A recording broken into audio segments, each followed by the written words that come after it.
ನಮ್ಮ ದೇಶದಲ್ಲಿ ಇತ್ತೀಚೆಗೆ ಡಿವೋರ್ಸ್ ಪ್ರಕರಣಗಳು ಹೆಚ್ಚಾಗ್ತಿವೆ.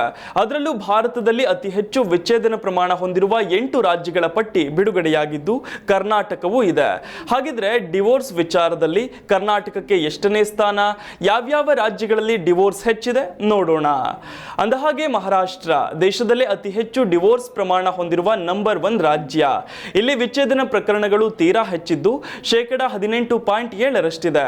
ಈಗ ಕರ್ನಾಟಕದ ಸರದಿ. ಅತಿ ಹೆಚ್ಚು ಡಿವೋರ್ಸ್ ವಿಚಾರದಲ್ಲಿ ನಮ್ಮ ರಾಜ್ಯ ದೇಶದಲ್ಲೇ 2ನೇ ಸ್ಥಾನದಲ್ಲಿದೆ. ಬೆಂಗಳೂರಿನಂತಹ ನಗರ ಪ್ರದೇಶಗಳಲ್ಲಿ ವಾಸಿಸುವ ದಂಪತಿಗಳು ಹೆಚ್ಚಾಗಿ ಡಿವೋರ್ಸ್ ಪಡೆದುಕೊಳ್ಳುತ್ತಿದ್ದು, ಅಂದಾಜಿನ ಪ್ರಕಾರ ಕರ್ನಾಟಕದಲ್ಲಿ ವಿಚ್ಛೇದನ ಪ್ರಮಾಣ ಸುಮಾರು 11.7%. ಇನ್ನು 3ನೇ ಸ್ಥಾನದಲ್ಲಿರುವ ಉತ್ತರ ಪ್ರದೇಶದಲ್ಲಿ 8.8% ವಿಚ್ಛೇದನ ಪ್ರಮಾಣವಿದೆ. ಉಳಿದಂತೆ ಪಶ್ಚಿಮ ಬಂಗಾಳದಲ್ಲಿ ಡಿವೋರ್ಸ್ ರೇಟ್ 8.2% ಇನ್ನು ದೆಹಲಿಯಲ್ಲಿ 7.7%, ತಮಿಳುನಾಡಿನಲ್ಲಿ ಸುಮಾರು 7.1% ಡಿವೋರ್ಸ್ ರೇಟ್ ಇದೆ.